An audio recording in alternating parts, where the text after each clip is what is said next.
For my project, I wanted to interview my fraternity's chapter advisor because he has a lot of very interesting stories. Listening to him, I learned a lot more about his interesting past and had a great time listening to his stories and analyzing how that relates to what we talk about in class. In China, we experienced some festivals. I can't remember the names of those festivals, but we would experience different festivals, different holidays there. That were always very interesting to be a part of. We were part of a wedding in China that was very interesting to be a part of too, just culturally how differently they celebrated the wedding. So, What did they do that was so different? they had dances that they would do that were like group dances, almost like line dancing here in the U.S., that everybody would participate in.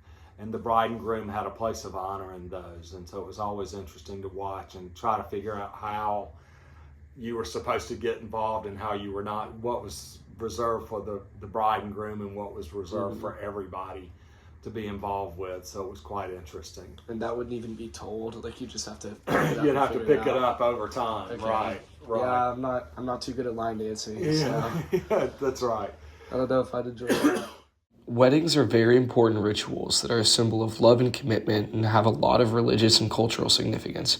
Weddings often showcase many parts of folklore, such as dance, music, food, ritual, superstition, and local customs.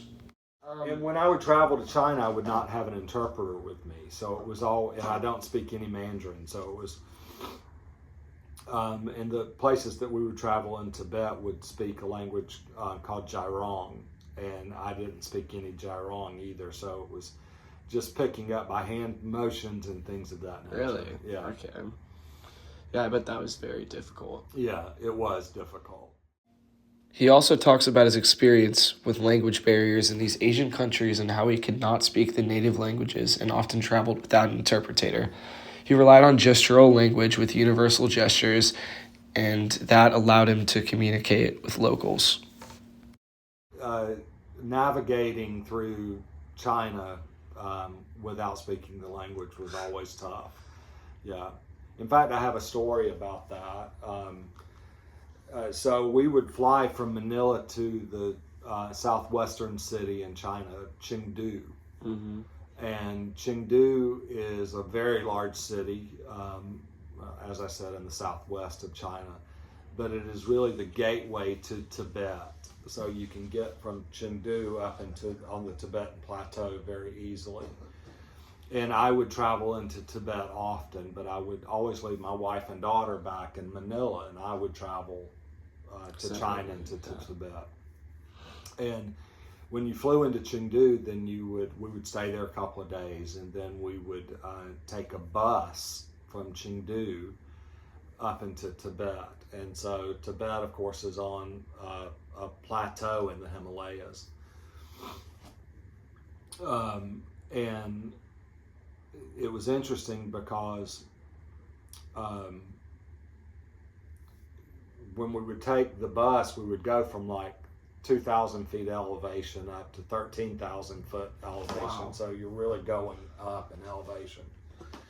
And the bus ride was 14 hours, and 14 hours on a bus. That is brutal. With all these Chinese people on the bus that you couldn't communicate with, and very rural traveling. And so we would travel, and then there'd be a bus stop, and it'd literally be a shack on the side of the road, and with an outhouse. There would be no public restrooms. There'd just be an outhouse. You would just go outside and use the bathroom. And so very difficult to travel from Chengdu up into Tibet. So I decided that my wife and daughter need to go to Tibet with me. And so I had been going to Tibet in the winter, when 13,000 feet elevation, so it would be 0 degrees and snowing and very cold and everything. But I decided I'm going to take my wife and daughter to Tibet in August. And remember, we live in the Philippines, so it's the tropics. It's hot all the time. And my wife and daughter don't even have winter clothing there in the Philippines like I did, because I would go to Tibet, I had coats and things. They did not have any of that type of cold weather, things that you need for cold weather. So my wife asked me, do we need any coats or anything? I'm like, no, it's August, it'll be fine. It's not going to be cold. So we fly into Chengdu, stay there a couple of days, and then instead of taking a bus up into Tibet, I decided the bus ride's too difficult for them to take, that we will just hire a driver in a car to take us the 14-hour drive into Tibet. Well, we start out on our journey, and the driver's very nice, and this time I did have a translator, and the translator's helping us get the driver going exactly where we were going. We're going to a city called Markang, and we head out and we get to the pass where it's 13,000 feet, where we're going to start descending in elevation again, and his car breaks down. No way. We have like 6 hours left on the journey, and his car breaks down. So it's me, my wife, the translator, and another friend of ours. So and this is literally through the mountains, and the road is a dirt road on the side of the cliffs. I mean, tiny little road. How cars would pass was virtually impossible, but they would pass each other, and huge 1,000-foot drop-offs on the side. I mean, literally crazy travel, right? Yeah, I mean, I've seen like videos of it before. It's insane. It is. It really is insane. And that's what you're talking about with these big buses, right? Like, yeah. With all the people. Yeah, okay. All the buses, and their one wheel's basically half off the road. Edge, yeah. Yeah. I've seen this before. Yeah, that looks it's horrifying. Crazy. So we're in the car breaks down, and we're like, how are we going to get the rest of the way to Markang? And so we're going to have to hitchhike.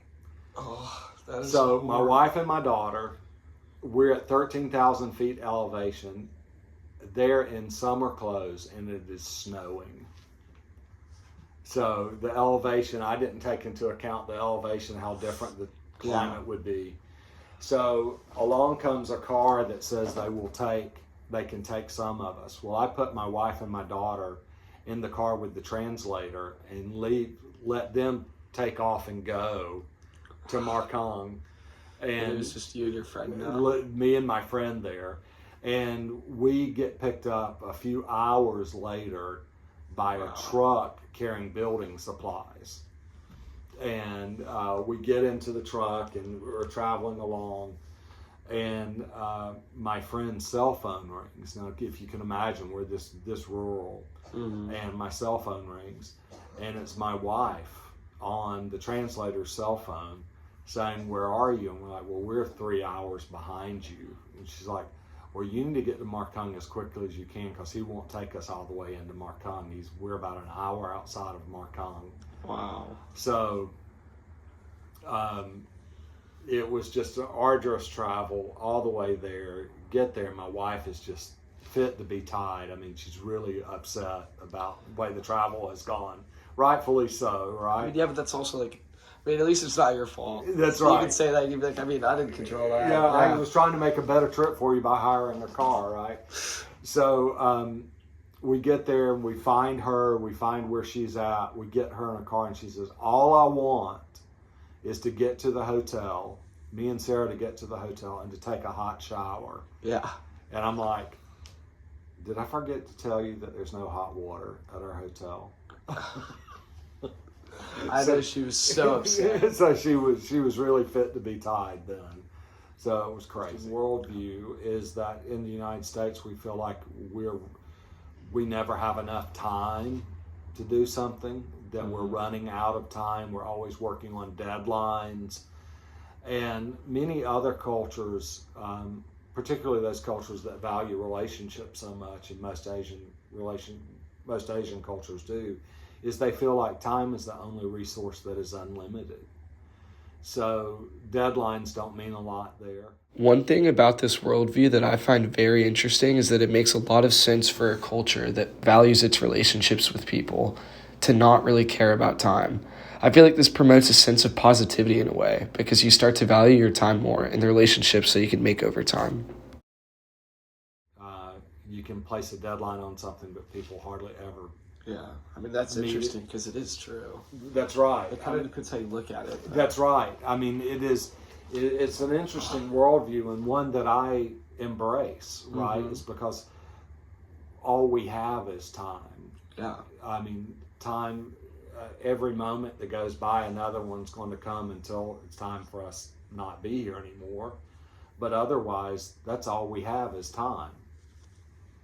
So overall, I had a great time learning more about Keith and his past. His travels have given him wonderful experiences and taught him so much about other cultures and how their folklores relate to each other and shape us into the very diverse society we are today. His journeys have shaped him into the man he is today and given him a lot of knowledge about people and their beliefs and traditions that shape their culture.